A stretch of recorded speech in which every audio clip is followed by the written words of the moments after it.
పాట వేయడానికి స్టేజ్ మీదకి అతన్ని రావాల్సిందిగా కూర్చున్నాము. కోసు వచ్చిబాబు గారు, సత్యేంద్ర గారు స్టేజ్ మీదకి రావాల్సిందిగా కూర్చున్నాము. జై ఆదివాసీ, జై ఆదివాసీ, జై ఆదివాసీ, జై ఆదివాసీ, జై ఆదివాసీ. గుర్తు పోయిలా ఉండాలి. మన జాతి అనేది అలాగే మర్చిపోతాం. యూత్ లీడర్లు కూడా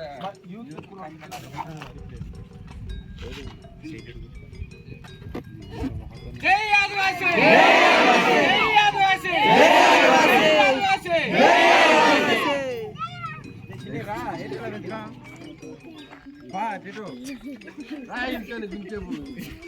మరి ఈరోజు అందరు వినాలా బాయ్, ఎందుకంటే ఎత్తు మాట్లాడుకోండి.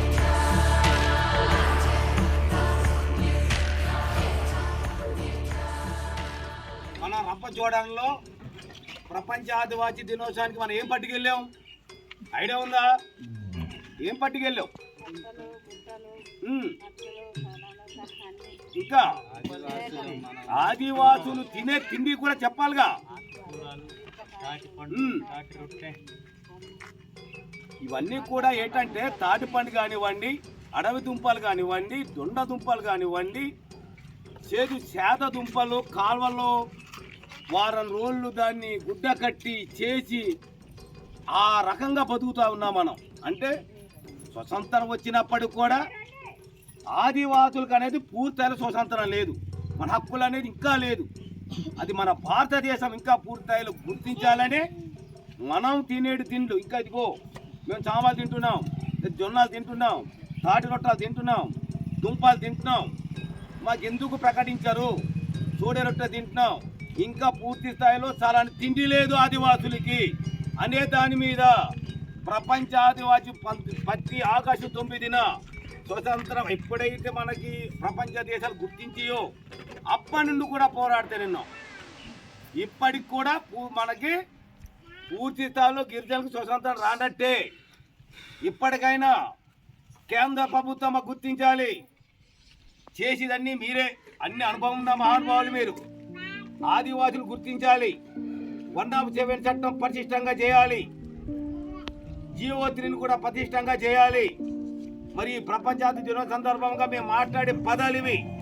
ఈ రోజుల్లో జీవో3 లేక ఉద్యోగాలు కూడా లేని పరిస్థితి, 107 చట్టాలు లేక ఇతరులు కొండలు దోచుకునే పరిస్థితి. గిరిజనులు కూడా ఆనాడు మన స్వతంత్రం వచ్చేటప్పుడు కూడా ఆనాటి నాయకులు చచ్చారంటే దానికి మనమే కారణం.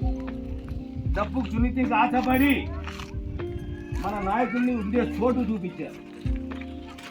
గంటం ద్వారా కానీ మొన్నే చూశాను. ఇలాంటి వాళ్ళందరూ కూడా మరి ఆ రోజు తిండి లేకంత బాధపడిన వాళ్ళే, ఆదివాసుల గురించి పోరాడిన వాళ్ళే.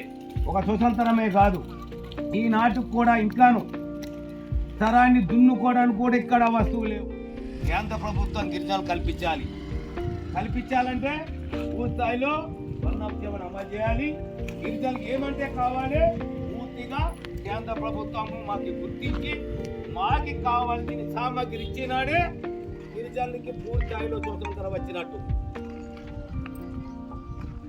అంతవరకు కూడా గిరిజనులు అయితే ఇప్పుడు చూడండి, కాలం మారినప్పుడు కూడా రకరకాల కారణాలతో పూర్తి స్థాయిలో మాకు ఎటువంటి గిరిజనులకి సహకారం పూర్తిగా అందండి. కారణం మన అసమర్థత.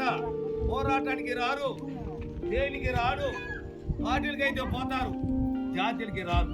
ఈ జాతి వల్ల ఈరోజు ఇల్లులు వచ్చాయి, ఉద్యోగాలు వచ్చాయి, ఎంతో కొంత వస్తున్నాయి. కానీ పూర్తి స్థాయిలో కావాలనేది కేంద్ర ప్రభుత్వంతో మనం పోరాటం చేస్తున్నాం. అయ్యా నరేంద్ర మోడీ గారు ఇప్పటికైనా మాకు గుర్తించాలి. గిరిజన ప్రాంతాల్లో గిరిజనులకి తప్ప ఇక్కడ ఉండేది గిరిజనులు వదిలేసి వేరే వాళ్ళు సపోర్ట్ చేసి వీరు చట్టా చాదుకొని మహానుభావాలు కూడా చంపి ఎవరు కాదు మన వాళ్ళు. గుర్తు పెట్టుకోవాలి, మీరు జాతిని మర్చిపోతున్నారు. ఏదో ఉపయోగపడ్డారంటే వాళ్ళని సపోర్ట్ చేసి మనల్ని చంపించే పరిస్థితి. ఆనాడు స్వతంత్రంలో కూడా స్వతంత్రం పోరాడి వాళ్ళని సంపాదించింది కూడా మన వాళ్ళే. ఈనాడు కూడా అదే జరుగుతూ ఉంది. మంచి గురించి పోరాడుతూ ఉంటే వాళ్ళని కించపరిచే పరిస్థితిలో తయారైపోయి సామగ్రి ఇంకా వెనుకబడి ఉన్నాం అంటే ఇంకా చెప్పుడు మాటలు కూడా వినే మా సోదరులు ఉన్నారు. ఇవన్నీ పోవాలంటే పూర్తిగా గిరిజనులకి స్వతంత్రం రావాలి. స్వతంత్రం రావాలంటే గిరిజనులకు కావాల్సిన ప్రతి ఒక్కడు కూడా ఉద్యోగాలు ఉండాలి. దున్నేవాడితే భూమని ఇప్పటికి ఇంకా మా కొండల్లో వేరే వాళ్ళు కూడా కొన్ని ప్రాంతాల్లో దాన్ని వాళ్ళు ఆక్రమించుకునే సందర్భాలు ఉన్నాయి. అటువంటి అన్ని కూడా గిరిజనులకే తప్ప గిరిజన సోదరులు ఎవడైనా వ్యతిరేకంగా పోరాడితే వాడికి అవసరం వస్తే బాణాలు దింపి మన స్వతంత్రం మన పోరాడుకునే పరిస్థితి రావాలని ఈ సందర్భంగా మీకు కోరుతా ఉన్నాను. అయ్యా గిరిజన సోదరులారా, ఇక నుంచి మన ఆదివాసులకు ఎక్కడ అన్యాయం జరిగితే అక్కడికి మనం అందరం కలిసి వెళ్ళాలి. ఎన్నా నుంచి పోరాడుతున్నాం. ప్రపంచ ఆదివాసీ దినం మీరు ప్రకటించు నుంచి, ప్రపంచ దేశం ప్రకటించు నుంచి ఆదివాసులుగా మేము పోరాడుతూనే ఉన్నాం. కానీ మమ్మల్ని మీరు మర్చిపోతున్నారు.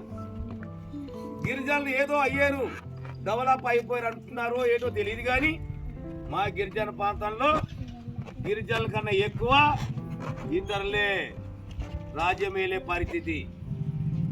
అటువంటి పరిస్థితి రాకూడదు. 107 చట్టం ప్రకారం భూములు మాయి, జీవో 3 ప్రకారము ఉద్యోగాలు మాయి. 100 ఉద్యోగాలు కూడా అప్పటి రామారావు గారు పెట్టారు. కాబట్టి మరి దాన్ని కేంద్ర ప్రభుత్వం గుర్తించి గతంలో మరి జీవో 3ని తీసేయడం జరిగింది. దానివల్ల ఈరోజు డిఎస్లో కానివ్వండి, ఉద్యోగాలు కానివ్వండి, ఈ రాజకీయ నాయకులు చేసిన తప్పిదం వల్ల ఇక్కడ గిరిజనులు చెంకనాకిపోతున్నాం. దీనికి కేంద్ర ప్రభుత్వం గుర్తించాలి, నరేంద్ర మోడీ గారు గుర్తించాలి. ఈ 107 కానీ జీవో 3 కానీ పటిష్టంగా అమలు చేసి మాకు ఇంకా ఏ రకంగా అయితే వెనుకబడి ఉన్నామో సర్వే చేసి అన్ని కులాలు గిరిజనులుగా ప్రకటించి వెనుక ముందు లేకుండా పచ్చపాతం లేకుండా గిరిజనులంతా ఒక్కటే అని చాటి చెప్పే వరకు కూడా మేము పోరాడతాం. దీన్ని గుర్తు పెట్టుకొని కేంద్ర ప్రభుత్వం అందరినీ సమాన హక్కుగా అన్ని విధాలుగా సహకరించాలని కేంద్ర ప్రభుత్వాన్ని నరేంద్ర మోడీ గారిని కోరుతూ ఇక్కడితో ముగిస్తున్నాను. జై ఆదివాసీ, జై ఆదివాసీ, జై ఆదివాసీ. మన భారతదేశంలోనే కాదు, ప్రపంచంలో ఉన్నటువంటి అన్ని దేశాలు కూడా ఈరోజు ఆదివాసీ దినోత్సవం జరుపుకోవడం జరుగుతుంది. జూలై నెలలోనే రంపచోడవరంలో ధర్నా జరిగింది, చాలామంది రావడం జరిగింది. కానీ 1/70 చట్టాన్ని చాలామంది చదువుకున్న కుర్రాళ్ళు ఉన్నారు, యూత్, వారికి సరిగా ఉద్యోగాలు కూడా రావట్లేదు. జీవో నెంబర్ 3ని అలాగే 1/70 చట్టాన్ని పటిష్టంగా అమలు చేయాలని ఈ ప్రపంచ ఆదివాసీ దినోత్సవం సందర్భంగా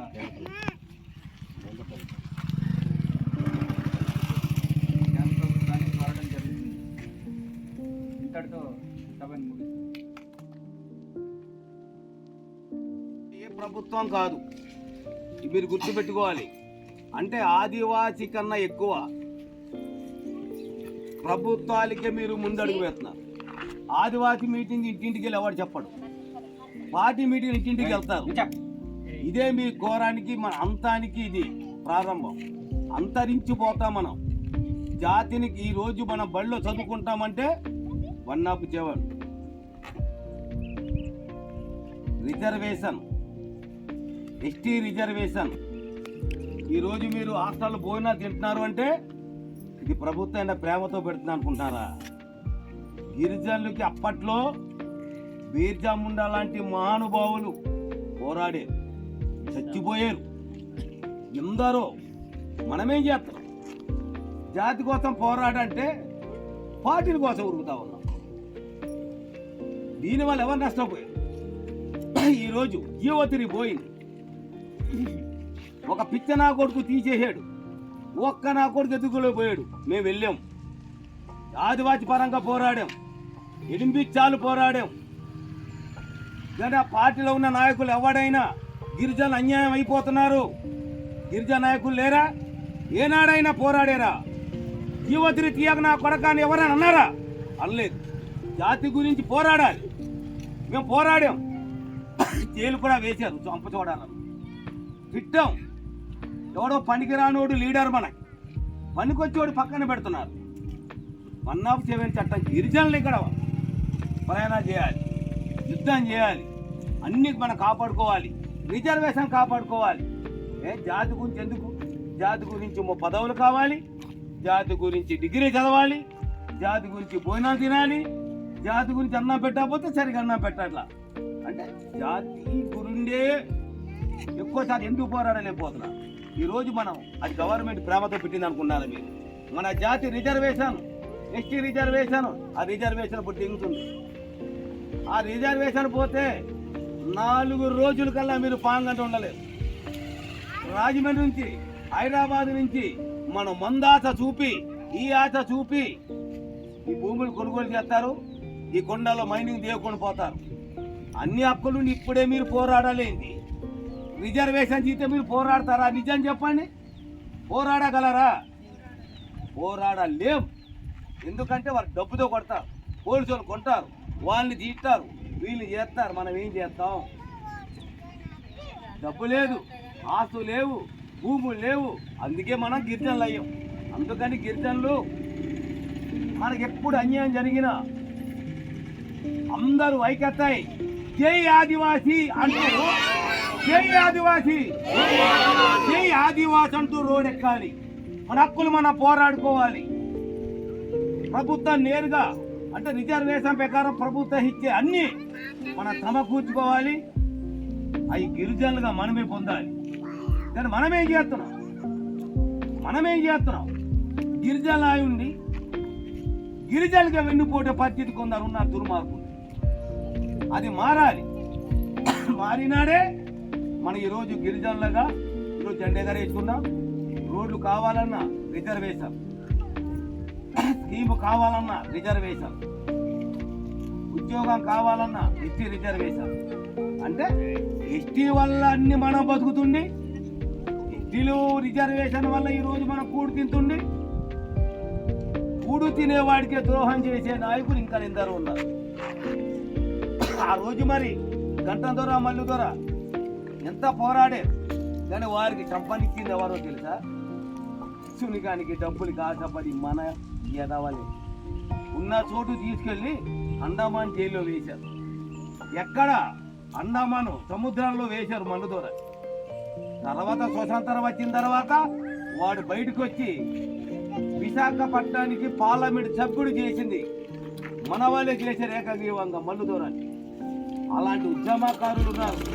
వాళ్ళను కూడా మనమే చంపుకున్నాం, మనమే వాళ్ళని పక్కన పెట్టుకున్నాం. అలాగా పోరాడే గిరిజనులకి, పోరాడే నాయకులకి అన్నదండాలు ఉండాలి తప్ప పోరాడే వాడికి ఎప్పుడైతే వెన్నుపోటు పొడిచారో గిరిజన అవస్థ, గిరిజన నాయకత్వం, రిజర్వేషన్ అన్ని అంతరించిపోయి మనం అంతరిస్తాం.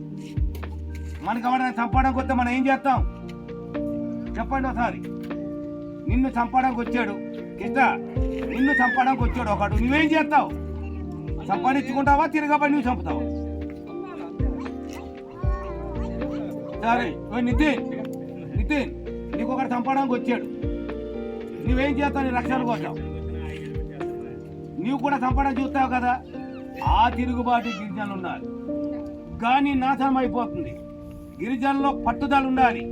మరి ఈరోజు ఇల్లులు వస్తున్నాయి, కరెంట్ వస్తుంది, ఇయ్యలేవు అయ్యలేవు అనడం కాదు, జాతి పరంగా పోరాడు. ఇవన్నీ కూడా మన రిజర్వేషన్ వల్లే ఈరోజు ఇల్లు. ఆ రిజర్వేషన్ లేకపోతే మనకు ఎవడిస్తాడు ఇల్లు? ఇప్పుడు జీవోత్రి లేదు, సోదరు చెప్పాడు. జీవోత్రి లేదు కాబట్టి ఇప్పుడు ఉద్యోగాలు లేవు కదా. కానీ తీసేసినోడికి మనం ఏమైనా చేయగలిగామా? వాడి మీద పోరాడడానికి వెళ్తే మా అన్న మంచివాడు, మేమేమైనా పర్వాలేదు, కానీ వాడు పత్రం బాగుండాలి అనే భావన మనలో ఉంది. అది నాశనం అయిపోవాలి. ఈరోజు ఏమయ్యాం? పెద్ద పెద్ద చదువులు చదువుకున్నాం, ఉద్యోగాలు లేవు. ఈ రకంగా అంతరించిపోయాం. తీసేసినోడు బాగానే ఉన్నాడు, పోయింది ఎవరు? ఇది పెట్టింది ఎవరు? దేవుడు లాంటి మహానుభావు రామారావు గారు 256 జీవో ఈరోజు శంకరాకి పోయింది. ఉద్యోగాలు లేవు, పోరాడుతాం. మళ్ళీ ఈ గవర్నమెంట్ ఉంది కాబట్టి ఈ గవర్నమెంట్ మీదే ఈ గవర్నమెంట్ జీవోత్రికి ఇచ్చినంత వరకు కూడా ఆదివాసి పరంగా మనం పోరాడదాం. మన చాలా బాగా వచ్చారు మన ఊరు కూడా, నిజం ఎక్సెప్ట్ మన ఊరు ఇప్పుడన్నా అప్పుడన్నా యూత్ బాగా వస్తున్నారు. యూత్ గురువులు నిజంగా మెచ్చుకోవాలి. ఆనందాలతో ముందుకు వెళ్దామా? మాట్లాడతలేదు మీరు. ముందుకు వెళ్దామా? ముందుకు వెళ్దామా? పోరాడదాం, పోరాడదాం, రిజర్వేషన్ సాధించుకుందాం. జై ఆదివాసి, జై ఆదివాసి.